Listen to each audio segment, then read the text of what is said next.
All right. Good morning. God bless you. Welcome to the day of the Lord. This is the day the Lord has made. Let us rejoice. Rejoice every morning. The blessing of God, He's given us another one. As we know, with the loss of Randy this week, we never know when that last day is coming, but talk about a man rejoicing this morning, right? Amen. We'll miss him dearly, but we are so glad that Randy is in the presence of his Lord and Savior, living in a perfect place where there is no pain or anguish or hunger or suffering. And we look forward to seeing him. I got a memo from heaven this morning, said he was changing the tires on one of the chariots. So, but we'll miss him dearly. Many people are asking me about Carla too. She's recovering well. For those of you who don't know, Carla's my wife, but she had her right knee replacement 2 weeks ago, and steady progress, but we measure progress right now in millimeters and not inches. And so she almost made it here this morning, but had a rough night, and but she looks forward to being back soon.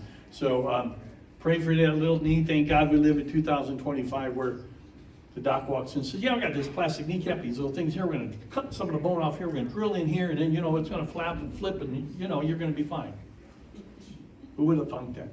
Who would have thunk that? Imagine our parents, our grandparents looking and seeing what we do in modern medicine. Truly amazing. Well, today we're going to start a journey into the Book of Jonah. And as you can tell by the title, it's more than a whale of a story. I just saw this survey by a pastor who had been asking for years, boys and girls, young kids coming to church, what are the biggest, what are their favorite stories? And the boys always say these two things: Jonah and the whale. Jonah and the whale. I think the title of the book is Jonah, but Jonah and the whale. And what else? Daniel and the lions. Not quite. That's third. David and Goliath. See, you should have gone Dave. You should have gone with David, okay? All right? So, so it's very fascinating. And it captures the attention because it's just so fascinating.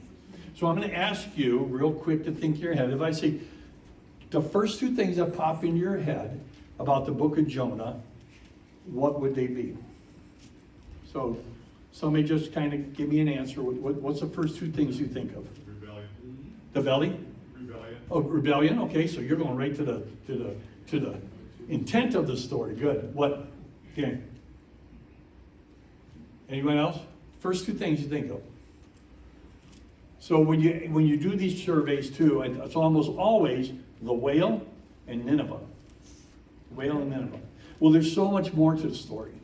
In fact, many of you know that we have been sending our youth here to the Camp Wyoming in New York for about every other year for 6 years. So we've now gone 3 times. And the power of Wyoming on our kids, as Pastor Andrew said, nothing else compares for the heart-changing component of it. And for those of you who don't know, Wyoming is a camp where you go to missionary camps, like you go and learn what the life of a missionary is like. It's run by Ethnos 360, used to be New Tribes Mission, and they actually take the kids through a week in the life of a missionary, and the camp is run by missionaries. So the stories they tell are the real deal. A set of brothers who teach their experience, a set of brothers who went to different tribes. One was a peaceful tribe, one was an angry tribe, and they could share their stories of getting there, being part of their culture, being accepted, starting by writing an alphabet, creating some words, putting it all together, and eventually writing the Gospels out, and then the book of Genesis. In the meantime, they're sharing and caring with these families with these tribes until they're finally absorbed. And this is the sweatshirt we let all the kids buy a sweatshirt. There's different colors, but this is the Wyoming, and that is the camp we go to. But this actually is the silhouette of one of the first tribesmen who converted to Christ. And this is actually like on a totem pole in front of their camp. So when you go up to it, a lot of pictures are taken around it. But fascinating, when we went 2 years ago, by the way, both of them were kicked out eventually. Different government movements came and they had to leave. And so it was, one of them had to abruptly leave, like leaving now. And they did not really get to say goodbyes. And it had been about 16 years since they had been back, and they haven't been back, but 16 years since they were kicked out. And the week that we were there, he got this cryptic phone call from some big city down in South America. And when he finally got the call, like, what, who am I talking to? He says, so-and-so, which is this man, is here in town, and he wanted to hear your voice. And he talked to him about how the faith is going. There's some struggles, and wish they were back and a whole bit, but 16 years later, by chance, the week that we were there. Now, the impact of this camp is amazing on so many kids. I met them 2 times ago. I met them in Washington, D.C. after they were coming out of camp. I know D.C. pretty well, so I helped give the tour there for the kids. There were like 16 of them who went through. And in the midst of showing them Lincoln Memorial, Washington Monument, walking the mall, going to Arlington, I had a chance to talk with all the kids. And at least 6 of them went to tears. I said, tell me about camp. Oh, yeah. And big Brian and Connor. Yavorik. Yeah, Brian Yavorik. And this guy's a big boy. I mean, he's 6'5", big boy. And he was standing there, and he started talking, and he couldn't talk. He was just crying. He goes, there's so many people who need to hear the gospel. Now he's at a Christian college in Alabama. Amazing. It's because of this camp that my boys decided to forego traditional college and go to Ethnos 360 Bible School. And as you know, both of them have scholarships. My son Brendan was a valedictorian, one of the valedictorians at Ferris. Trent was likely to go to West Point, and he said, no, I gotta go to Bible school. I don't say that with any, how cool they are, but just how much it changes and impact. And when we're there at Wyoming on Monday, they said, let's open our Bibles to Jonah 1:2. Chapter 1, verses 1 and 2. And that's how it starts. And for the next 5 days, as we meet, and you know how those conferences are, you meet, talk about an hour about the meat and potatoes of what you want to know at the end of the week, then you go experience other things. You experience what's it like to raise money, how it is to be in another culture, how it is to be speaking in language. Oh, now let's come back together. Let's go through Jonah chapter 1, verses 3 through 10. And then by the end of the week, we go through the whole book of Jonah. Because if nothing else, Jonah is a story of missionaries. It's a story of missionaries. Yes, there's rebellion in there, but it's God's calling on our life. So hopefully at the end of this, whatever number of weeks it is, you'll have a taste. You'll maybe think of Jonah in a different way, but you also get a taste of what the kids do when they go to Wyoming and the experience they have. So I encourage you to continue to support them.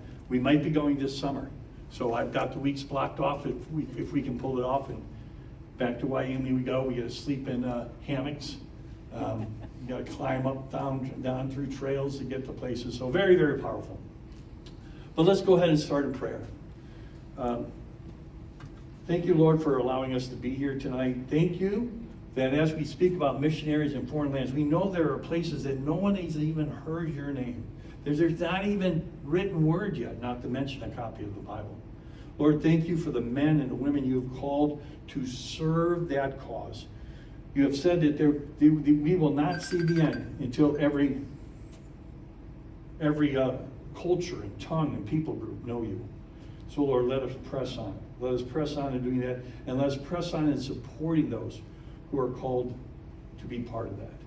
Lord, we thank you for the beautiful life of Randy Liberty. We thank you for what he meant to all of us, not just here in this room and in this church, but in the community. The lives he touched was truly profound, and we miss him dearly, but we are so glad he's rejoicing with you. Thank you for this hour. Amen. All right, so Jonah 1:2, more than a whale of a story. No. Let's read this. Jonah 1:2. The word of the Lord came to Jonah, son of Amittai. Go to the great city of Nineveh and preach against it, because its wickedness has come up before me. Seems pretty simple, but there is so much behind these two verses.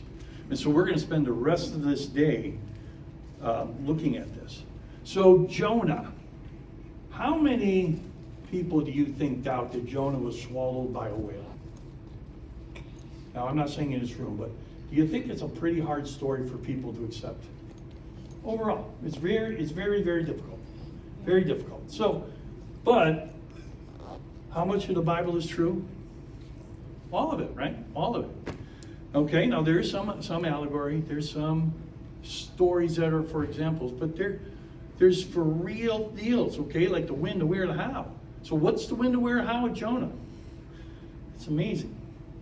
So there are two tremendous verses in the Bible that talk about Jonah. Okay, there's the book of Jonah and then two other verses. Okay, so the first one is in 2 Kings 14:23-25, and we have 1st and 2 Kings. What are those two books of the Bible about? Right, the kings of Judah and Israel, right? So let's go ahead and see what it says here. Now this, by the way, is during the time of Jeroboam too. Okay, what's that mean? Well, we're going to get to that in a minute, just to give you an idea. Okay, so it says, in the 15th year of Amaziah, I'll let people correct my pronunciation, son of Joash, king of Judah, Jeroboam, son of Jehoash, king of Israel, became the king in Samaria, and he reigned 41 years. He did evil in the eyes of the Lord and did not turn away from any of the sins of Jeroboam, son of Nebat, which he had caused Israel to commit. He was the one who restored the boundaries of Israel from Lebo-Hamath to the Dead Sea, in accordance with the word of the Lord, the God of Israel, spoken through his servant Jonah, son of Amittai, the prophet from Gath-Hepher. So there we have Jonah mentioned again. Now, this sentence structure can be really tough for us, okay? So I teach college. I would beat this sentence up. You know, he's got like 6 different subjects going on in the middle of this. So my red pen would be out. But I'm not doing that for God. He can write any way he wants, right? He can write any way. But there's a lot there. So let's try to take this apart. Let's just look at this. In the 15th year of Amaziah, the son of Joash, king of Judah, Jeroboam, son of Jehoash, king of Israel, became king in Samaria, and he reigned 41 years. So what we know is that this is a king who reigns for 41 years. We do that. Okay, there's a king who reigned for 41 years. All right. Now this, don't worry about the small print. This is the list of the kings of Israel and Judah. So let's start with the fact, why were there kings in Israel and Judah anyway? Because man was rebellious towards the Lord, right? The Lord did not want kings, but the people demanded, we have to have a king like the other countries have kings. God said, you don't need a king. We need a king. You don't need, okay, we'll give you a king. And this is what ends up happening. Looks like everything went smoothly, doesn't it? We don't need to read much. I mean, we don't need to know too much about the Bible to know that things didn't go smoothly under the kings. So up at the top, you see the 3 green lines. So that's the start of the unified kingdom. Well, that's when it's unified. Okay, so who do we have at the top? First king was Saul, David, Solomon, right? And then things go kaput. Okay, well, things under Saul weren't great. Things under David, he did some things wrong, didn't he? And then his son comes along, and things go even worse. Okay, even though we have books like the Songs of Solomon, and we have other books that he wrote, Ecclesiastes. It's just things didn't go well. So it didn't go so well that we split. I mean, think about the United States right now. We have this far left, far right going on. What if each state said, okay, I'm going to my tribe, my location, and I'm going to my location, and you would see the United States be splitting in this red and blue type of thing. But this is what happens with the land that was given to the Jews by God in a unified fashion. And they're just 3 kings in, it splits. And you can see all those kings happen. Now, we are talking about, I got the number right here. We are talking about 520 years, okay, so that's what that's a picture of, 520 years. But God didn't want a kingdom at all. But they have 520 years of kingdom. And we're going to see that they weren't really overall good kings. Overall, there were some good kings, but overall, not. Okay, so some of the things you're looking at here, just so you know, is when you see the same color, that means that's a family. Okay, those are blood relatives handing down. Okay, so you see, ready? You see the lilac. Okay, I did that for the city here. Okay, the lilac. Okay, that is the family of David.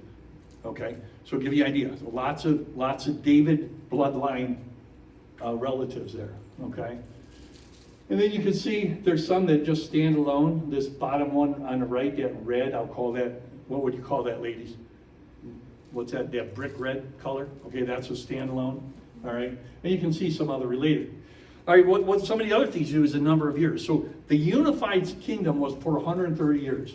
God didn't want a king at all, but okay, we have a unified kingdom, Israel, the land of Israel, 130 years. And then it splits.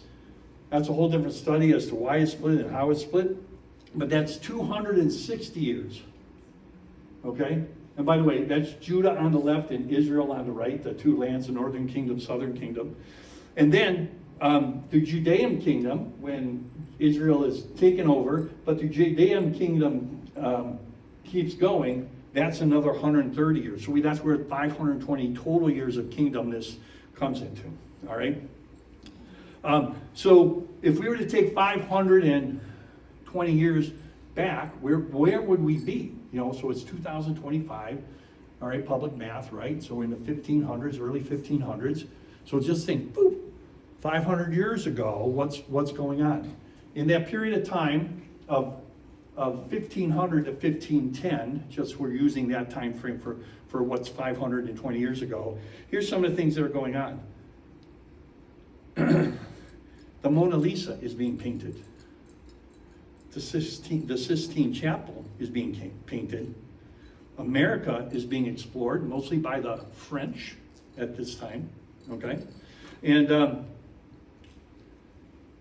the first time a map is created with the label, the Americas, happens in 1507. I say that just kind of like, these are real times and places that real things happen that impact. So we're going to go back to this, by the way, Jonah is in the year 700 plus BC. Okay, there's an actual date that we'll see in a moment. But it's real time, real place, real people, real.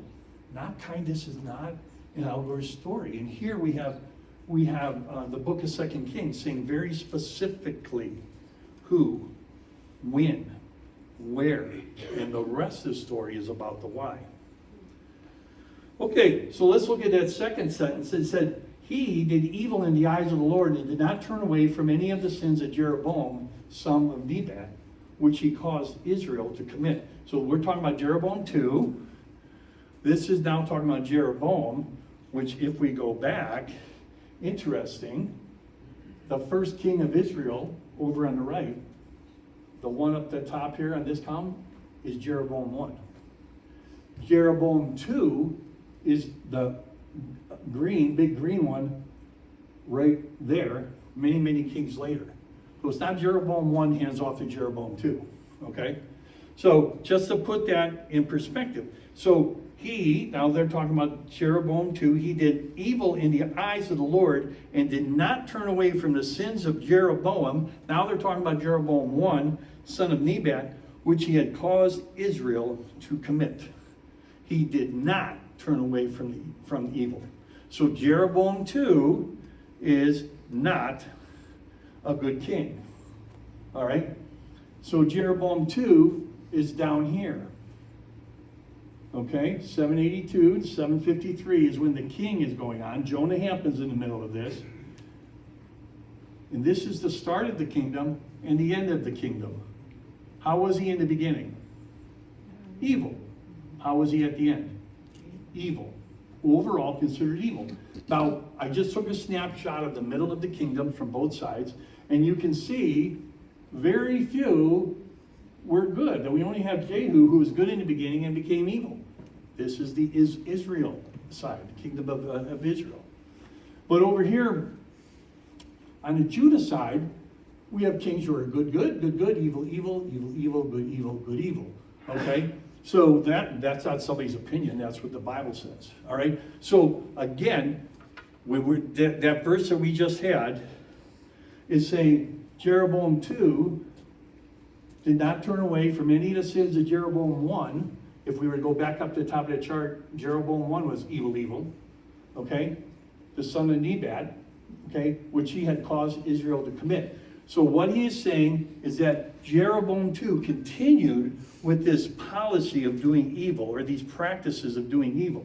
If we were to take this right-hand side all the way up, we would get up to Jeroboam 1, and you would see evil, a little bit of good, evil. So bottom line is, Jonah, who is going to help Jeroboam 2, is serving as a prophet.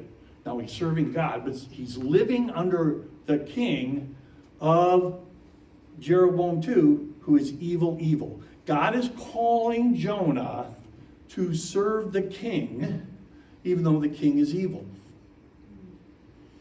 Don't miss the fact that we can live under some really negative conditions, and God won't call us to do good and try to tell the ones who are doing evil to do good, or even to help them do something.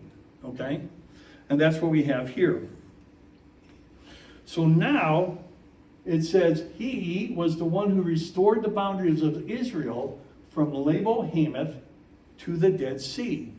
Well, they're talking again about Jeroboam 2. This is the king who reestablishes the boundaries of Israel, which means the boundaries of Israel have been decreased. So start with that thought, that somehow part of the land of Israel was lost. If we read 2 Kings and 1 Kings, do we know that Israel gets attacked, and land is with us, and land is against us? Land is with Israel, and then land goes away from Israel. God gave us Israel. This is the land, but it gets lost. In fact, in the 1940s, the land was back. 2,000 years. Now tell me, how the heck does that happen? We're living in the early years of the return of Israel. Think about the amazingness of how that could have happened. It's just unbelievable. And now we just kind of read headlines of where things are, but the very fact that Israel was reestablished. Well, here's another part of a story where part of Israel was reestablished. So those previous kings who did evil, they had lost part of the kingdom, of the Israel side of the kingdom. So what are we talking about? Okay, so here's a map. This is a map of Israel under the times of the two previous kings before Jeroboam 2. Don't worry that you can't read that. I just want you to focus in on the size of Israel. The orangish, the burnt orange color, that's the size of Israel when Jeroboam 2 comes in to be king. Do you think that's the proper size of Israel? No, it's not. In fact, that little lake up top, if you take that little river up on the east side, that's the Sea of Galilee. Where's the Sea of Galilee belong? In Israel. It's not there. It's not there. Now, Gath-Helfer, where Jonah lives, is just to the west of the Sea of Galilee, as best as we can tell. So when Jonah starts in his prophet role towards the king, he's not even technically in Israel anymore. But that's where he lives. Okay? So you can see it's not only we are missing all this land to the south. Here's the Dead Sea. Okay? Look into the west, to the Mediterranean. They don't even own the water side. Okay? They have lost it because of the evil kings. Okay? And God's action regarding that. So just get an idea how small Israel when Jeroboam II takes over. And then, we're going to go back, it says, he was the one who restored the boundaries of Israel from Lebo Hamath to the Dead Sea. He being Jeroboam II. So the king is getting the credit here. He restores it. When we read the book of Jonah, we'll find out how that happened. So we have this, and now here is the kingdom in the days of Jeroboam II and Uzziah. You see the difference? Just concentrate on the orange, or the burnt orange, whatever. That's what he does. Look where the Sea of Galilee is, okay? Sea of Galilee is well within Israel now. This happens under Jeroboam II mostly. There's a little more tweaking with Uzziah, all right? But this is when they said he restored the lands of Israel. This is what Jeroboam II did. He went back and took that land, and also looked to the west. Look to the west, and we now have land all the way to the sea, both in Judah, which wasn't Jeroboam II, that was another king, but Israel has land right up to the Mediterranean Sea. So, guess what? This is a real deal. Like, this is a real place in real time with a real map showing the real locations. All right? If you ever saw the changing marks of Europe and Eastern Europe, go to an interactive map, say, take me through Europe in 1850 up to the present. And it just looks like this, these boundaries warping and going. And that's kind of what's happening during this time with Israel and Judah. Okay, so then we're going to look at this last slide. We now have it established. In accordance with the word of the Lord, the God of Israel, spoken through his prophet Jonah, son of Amittai. The reason Jeroboam did this, when he said, go take the land back, why he sent out his armies to take the land back, is because God spoke to Jonah and said, go tell the king it's time to take the land back. Now, Jonah is not even living in the territory at that time. It's a desired territory, but it's outside. And here comes Jonah, a prophet. You know, I don't know how this happened. Does he walk into the palace? Say, could I have 10 minutes with the king? I don't know how that part, we don't know.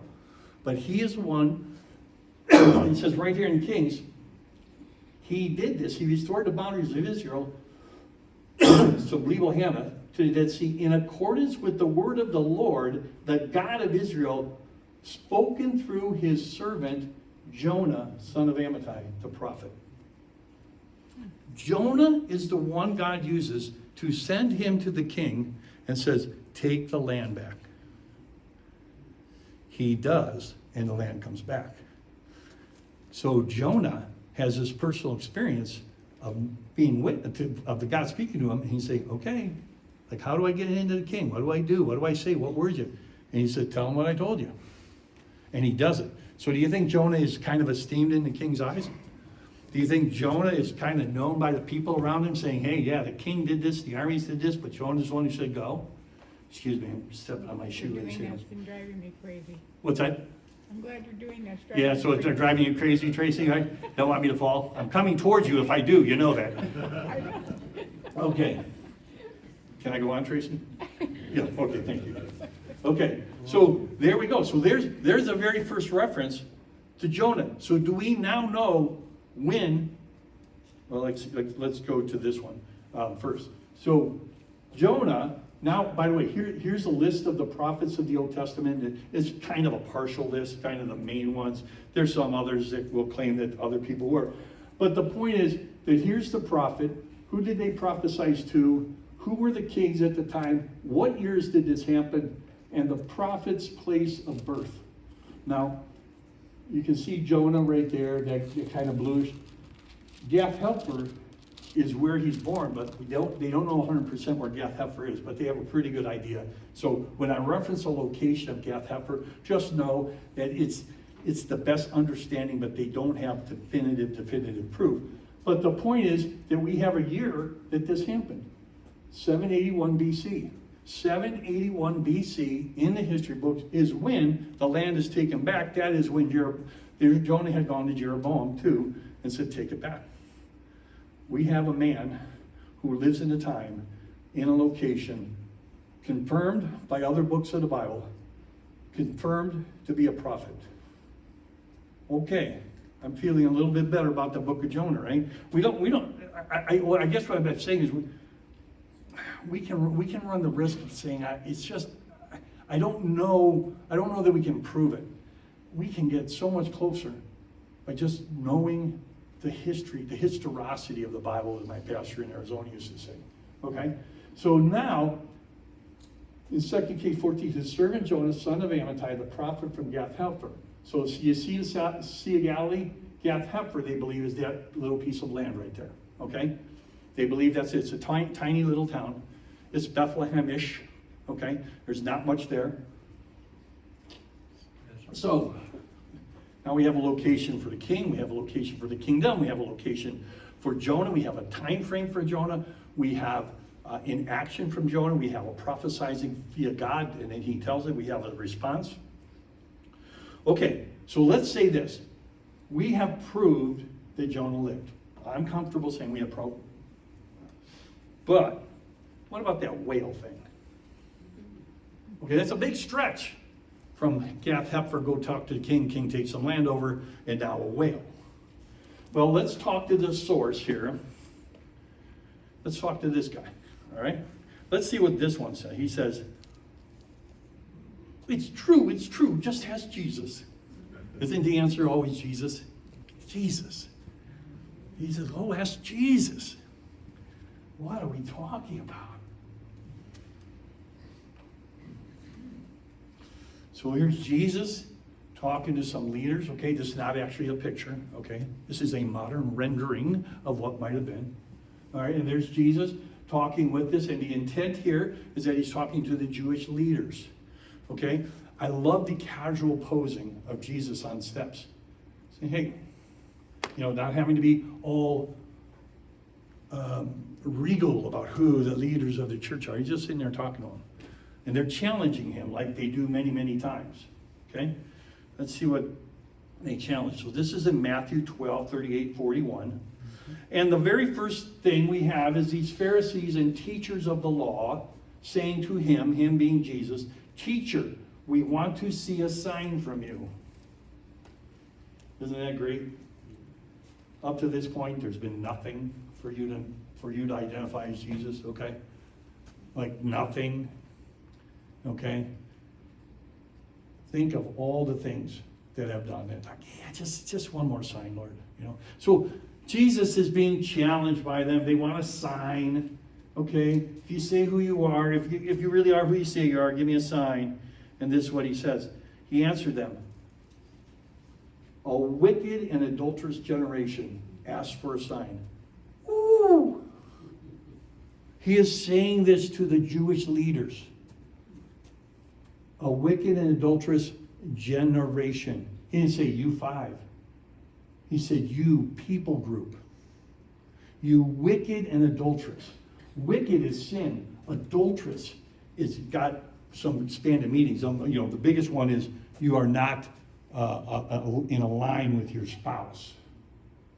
But remember, you could be adulterous if you were just engaged or what they called betrothed.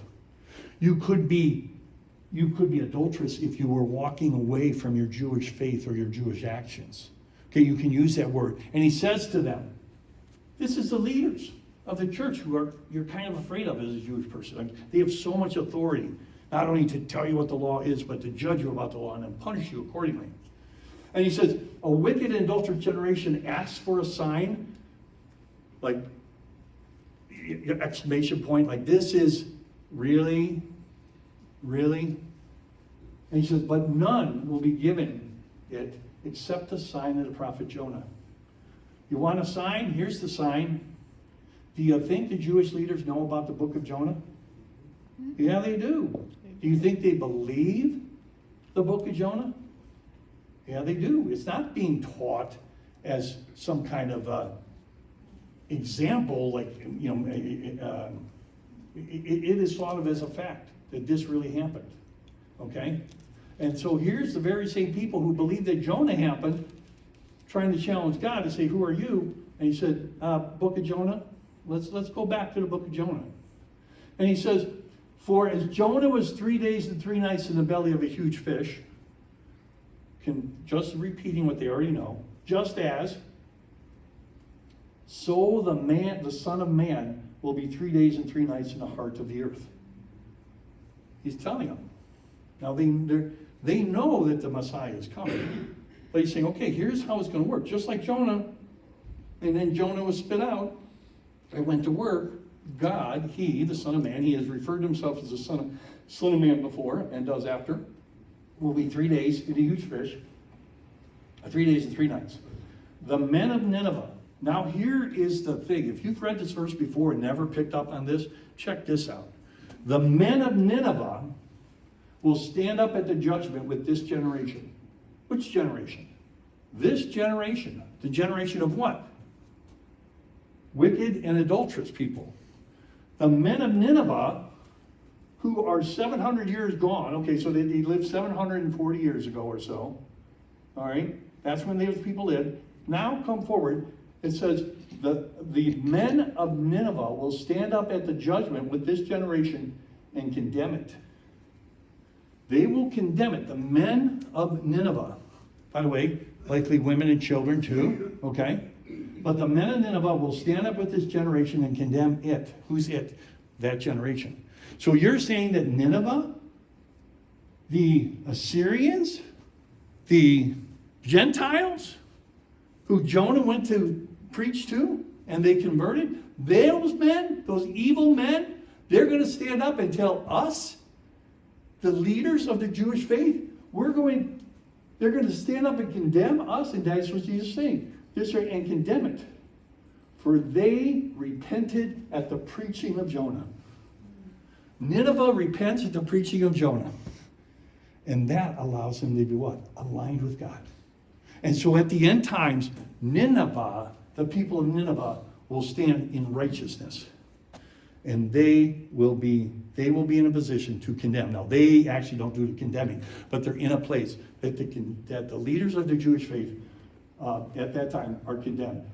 For they repented at the preaching of Jonah, and now something greater than Jonah is here. Okay, right? So Jonah went to the people of Nineveh. Jesus Christ, Son of Man, was coming to the people of the world. And the Jewish leaders don't see it. They're blinded to it in all kinds of ways because they want what they want. They like being in charge. They like having the authority. They like controlling the rules. They like making up new rules. They like enforcing the rules. And so this is what Jesus does. Okay, so we have a king, and now we have Jesus telling us that Jonah existed. Did Jonah exist? Yeah. It's nice to read the book of Jonah and say, yep, it says it here, so we know he does. Here's the confirmation. Putting that whole story together of the Bible. You know, in the beginning and in the end. The Alpha and the Omega. And this pathway in between is the story, right? The history, his story. His story. Okay. All right, so let's look at this. The word of the Lord came to the son of Amittai. Do you remember other places?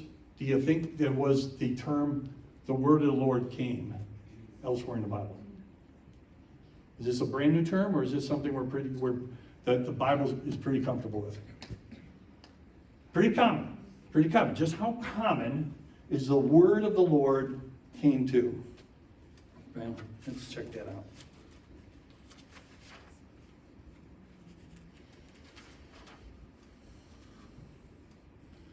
So the word of the Lord came to. This phrase is over 100 times just when God speaks to a prophet. There's over 100 times where God speaks to the prophet, and the reflection on that, or the repeating of sources, and the word of the Lord came to. 100 times. Once is enough. 100 times, pretty solid, right? Over 100 times. All right. Now, the word prophet is an interesting word. We kind of tend to blow by that too.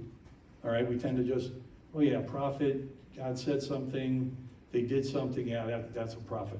But if nothing else, the words in the Bible are full of meaning. And we got to be very careful we don't take the secular or the modern day, if this is what it means. Now let's find out what it means. So the word prophet means one who receives a message from God and shares it. It's just not God coming. The word of the Lord came too. That is not the part that made Jonah profiting. He wasn't profiting at that point. He was just hearing. That was just God telling him. It's when he goes and does what God tells him to do, that's the prophet side of his work. Okay? One is receiving, the other is repeating, and that makes him a prophet. We all get words of God at different points in our life in different ways. If I were to say, okay, guys, tell me when you know there was a definitive moment God spoke to you. Now, very seldom is it going to be an audible voice. It could be. Don't dismiss that possibility. But normally it's that clearness in your conscience, that clarity in your mind that said, this is the way.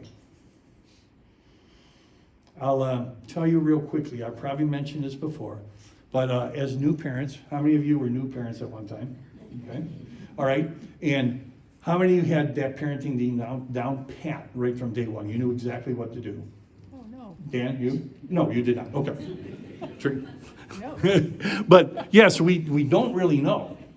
But we do know that there are 100 people telling you what to do, right? Mm-hmm. And you kind of got your head on a swivel. My mom did it this way. My parents, you're married to someone who also has parents, by the way, and they raise babies this way. And they sleep on the back, on the side, on the left, bottle feed, breastfeed. Oh, let them quarrel, let them cry, don't let them cry. Hold them, don't hold them. What are you doing? That's just that part. That's just getting through diapers, right? And then they start to walk. Our daughter calls, their baby was born April 5th. And they're like, okay, she's starting to creep. I don't know whether to protect her from everything in her way or let her learn. I say, well, falling down the steps is not a good way to learn. But, a little tumble here. So she's got this basket of blankets as she moves around in front of the couch if the baby tumbles off. I was like, all right, Kate, bless you. That's a way, as you try to learn it. And it can be really interesting. So Carl and I started having kids. We were in the military. We were away from our family. So we had family memory to go on. But then we also have this family called military family, which is everyone who's in your neighborhood and everyone you work to, who, by the way, is all having kids at the same time. I mean, this is orphanage city in homes. Okay, I mean, everyone was pregnant all the time, always having babies, always sharing babies. Literally, you would have 3 or 4 different families' kids in your house because 2 of the moms were in labor.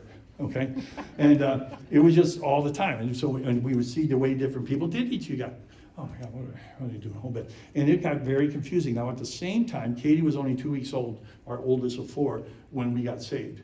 So now we're jumping into Christianity from a very stoic religious background. There was a lot of good things with it, but there wasn't that personal relationship with the Lord and all that.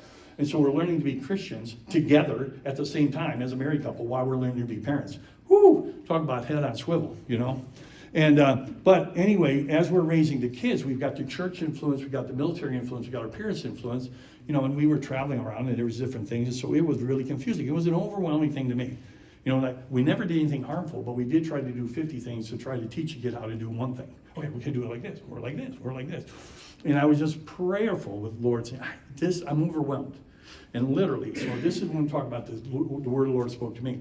Literally woke up one night, early in the morning, and God said, these 3 things. Raise your kids these 3 ways. Okay, you got my attention. And this wasn't an audible voice. This was just this clarity of an issue I'm listening. He said, the 3 things is to have them know the Lord as their personal Lord and Savior. Number 2, teach them wisdom to make right choices about everything that God has directed them to make the right choices about. And number 3 is give back to the community. Now, in my mind, it was the word community. So that's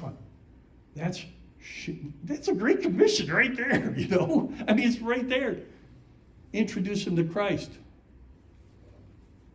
right? Have them know everything I have taught you. Okay, like know God. So that, why do we know God? For fun of it? For trivial pursuit? No, so that we can do the right thing. And then what? You're now involved in the Great Commission. Give back. So I woke up, I was so excited. Carla, I got the answer. She's like, what? I gotta get the babies, you know. God, oh, this is it, this is it. And she looked at me, she goes, okay. I'm so full of profoundness.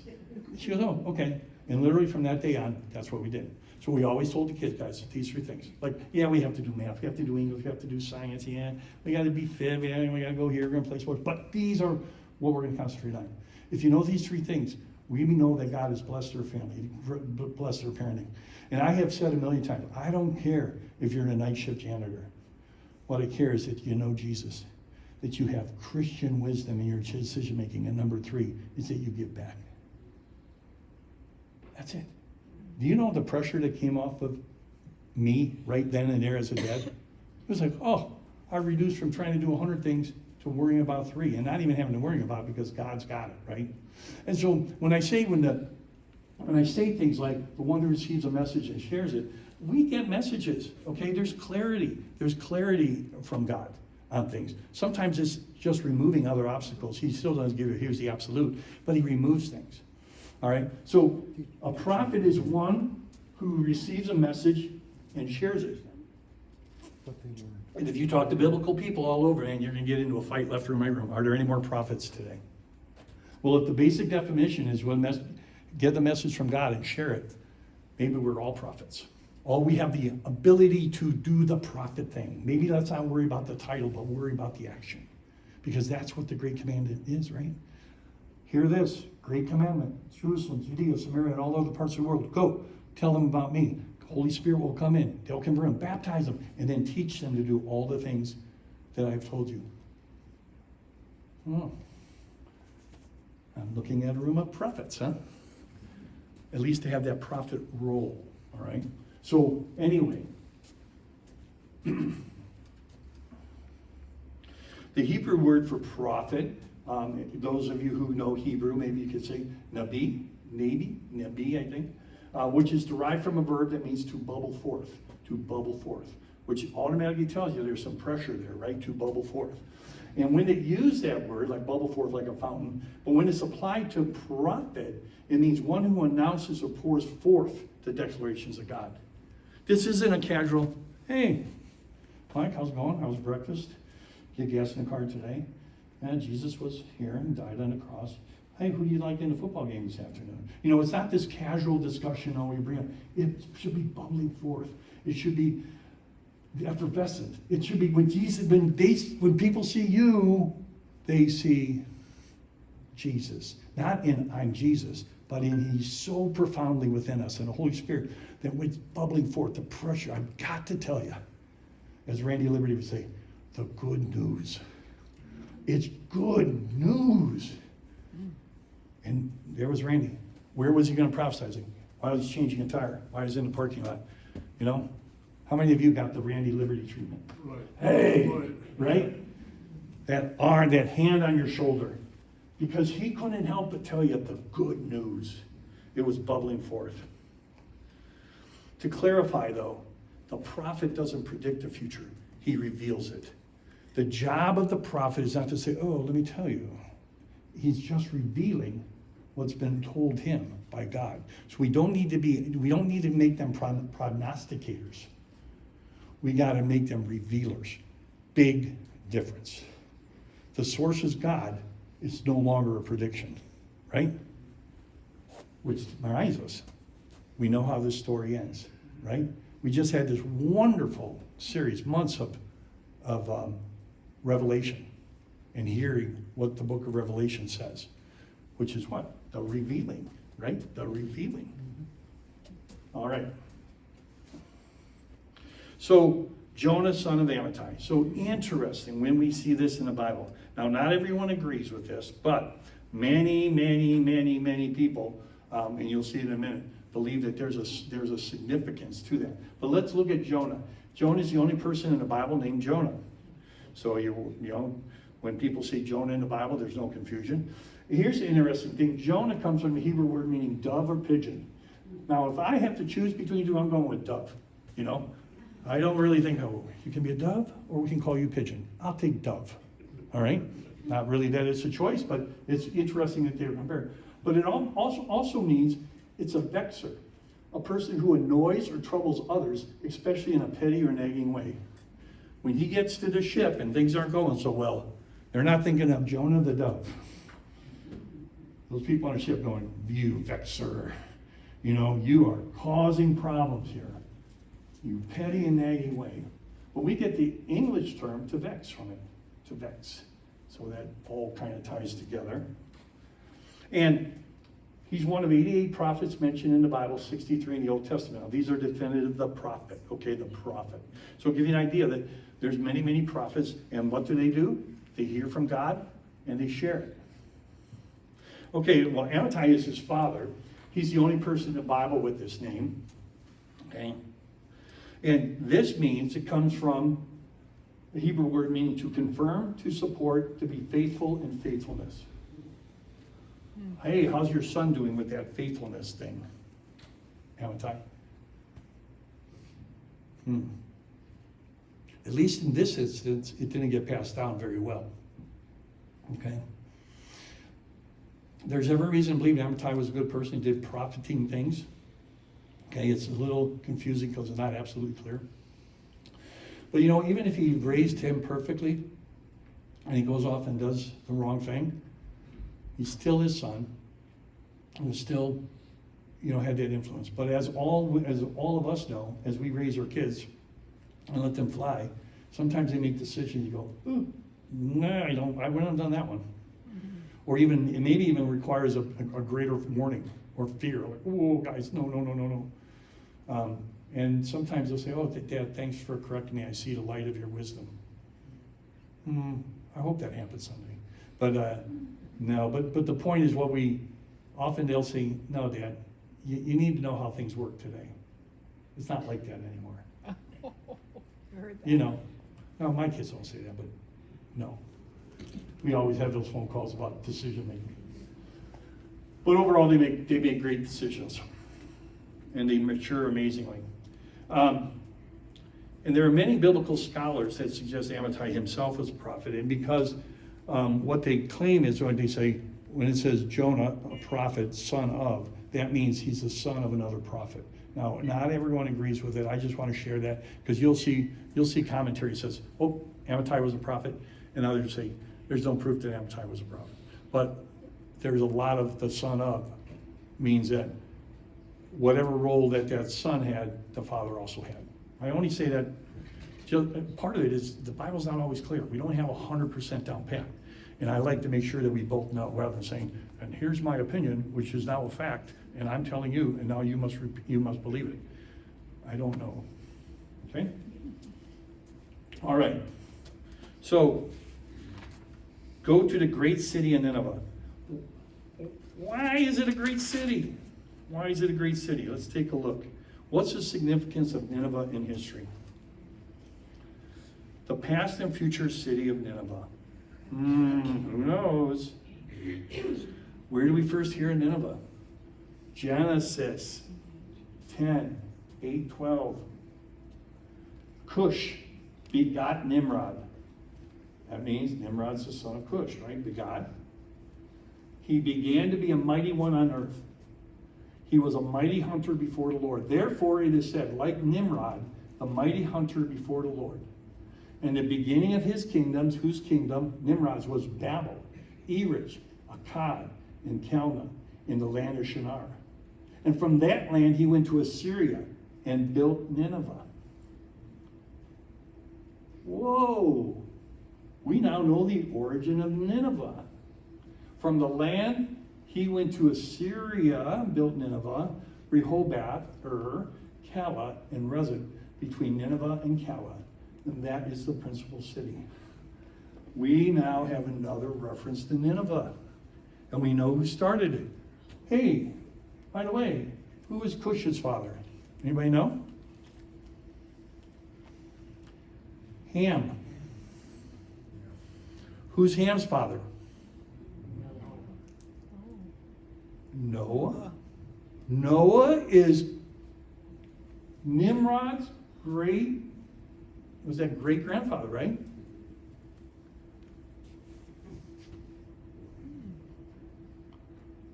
What happened to Noah?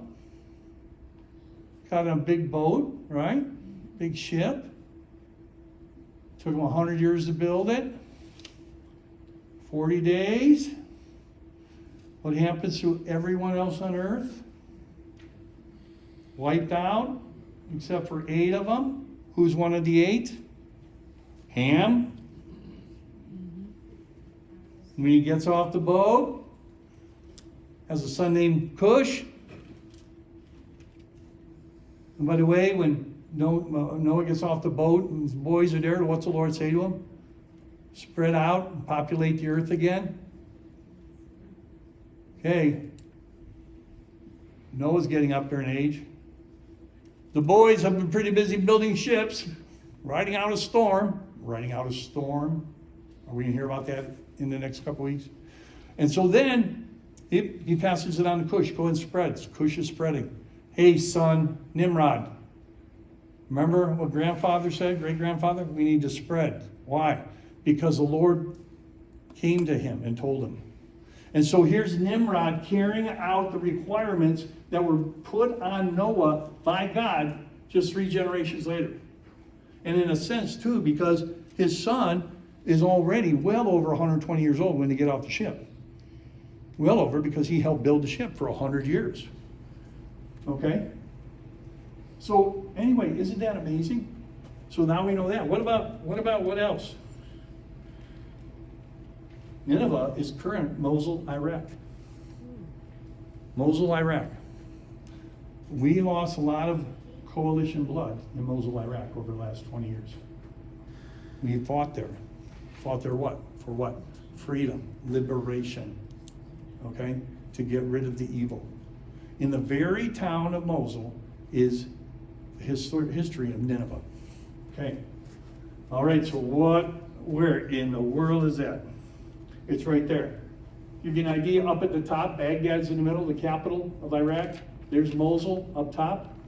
Look where Egypt is. Oh, look. Where's Egypt?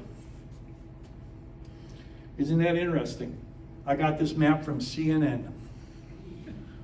I just pulled it up and I couldn't believe it. There is a modern day map that demarks where Mosul is from CNN, and they don't even label Israel. They don't even label Israel. The battle's not over. CNN puts this map up. Holy cow. Holy cow. So why is it called a great city? Well, here's the depicted drawing of Nineveh during Jonah's day. You see, that's a drawing. All right. Here are the remnants of the Nineveh wall. So it looked like that. And if you go there today to Nineveh, you can see you can actually go walk and touch those walls right there. Does that look like a great city? Think about this, 700 BC. The walls of Nineveh during the time of Jonah were part of a large city with a perimeter of about 7.5 miles. The walls were up to 148 feet tall from the ground, not down foundation, from the ground. 148 feet wide in some places. So, massive city. Man, what are they protecting? The city had 15 gates. 15 gates to come in and out, protected gates. And the city was protected by a moat and an unfinished outer rampart. So they have these places. A rampart is used for what? Defensiveness. You go up and put your soldiers there to keep the enemy out. And oh, by the way, we'll dig a moat. We'll dig this 7-mile wall. We'll put it 143 feet wide. And I forgot what the height is. But anyway, this is a massive city being protected by a massive, powerful group of people. So when they say the great city in Nineveh, he's not saying great, oh, how great it is from a pleasure place, but from a great, massive place. All right? So why was it called a great city? This is a little bit of a depiction of the inner city. So you saw the gate. Look at the size of those buildings. That is a depiction of what it was. How would they know this? How would they know this? Nineveh was the largest and wealthiest city in the world in the 7th century. So so Jonah is being sent to the largest city in the world at this time. It's the capital of Assyria. It's the major function for commercial routes that connect the Mediterranean Sea and the Indian Ocean. So it's powerful because of its location. And the merchants are coming in and through there, trading of goods and exchanging of money. Why do you need the walls? Because there are a lot of valuable things in there. And you have to protect who can come in and who can go out. All right? It's populated by well over 120,000 people. Some commentaries will say up to 600,000. It's tough to tell, is this 120,000 men versus families? It's not clear. If it's only men, then they use a ratio of about 4.5 to 1 man. And then it was the cultural center. It had palaces, gardens, parks, a zoo, and a large library. A library in an illiterate community, for the most part illiterate. I'm almost done here. Now it became lost. Look at this writing from the 2nd century. It says, well, as for Nineveh, skipper, it was wiped out long ago. There's not a trace of it left, and one can't even guess where it is. By the 2nd century, it's gone. It's wiped out. It's just a city of stories being told about, and it stays that way for a long time. Like there's no proof that Nineveh exists except in these writings. And then in 1842, archaeologists find the ruins of Nineveh. It literally disappears for almost 2,000 years, okay? And they are located, it's located on the eastern bank of the Tigris near the modern city of Mosul. The hundreds of thousands, think about that number, hundreds of thousands of objects that have been collected tell an intriguing story about the life in the Mesopotamian city. There are hundreds of thousands of items in museums all over the world showing this. So much so that they said, we need to put together this book, Nineveh, the great city. Where did they get that term from? They got it from the Bible. It's great city. Contains 65 articles of international specialists, the whole bit. Hey, by the way, here's the book. Oh, special attention, by the way, is paid to the endangered heritage of Nineveh, which was recently faced destruction for the 2nd time in history. Why? We had this war, Gulf War, over there. So that's what they're talking about. But by the way, here's the book. Here's the book. Great City. It's $104. $104. This is kind of for archaeologists and artists and those who do antiquity. But they're going to show you the great city by looking at the antiquities, the vases and the walls that they found. But you know what? It's a great city. And what it should be remembered for is 120,000 people coming to God. And they are the ones who will be judging the leaders of the Jewish faith around Jesus' time and saying, with Jesus, saying, not worthy. The greatest antiquity of the city of Nineveh is Jonah's responding to Jesus or to God eventually and doing what he was told. And then God took it from there. Isn't that amazing? We're 2 verses into Jonah. 2 verses in. And we haven't got to the wickedness of the city. But let's go in prayer, and I hope you found this valuable. And I hope when you think of Jonah, you think, well, that had something to do with the whale. But let me tell you about Jeroboam, too. Let me tell you about how we answer God's calling on our life. Let's tell you how we hear his word and share it. That's the story of Nineveh. The story of Jonah. Heavenly Father, we thank you so much for allowing us to be here today. What an honor and a privilege it is to open the book of Jonah and read how you were working even 700 years BC. And its impact today, Lord, 120,000 people from Nineveh are sitting in a perfect place. What a story. Your story. Lord, let us be listening, and then let us be sharing. And bless us until we come together again next week. Amen.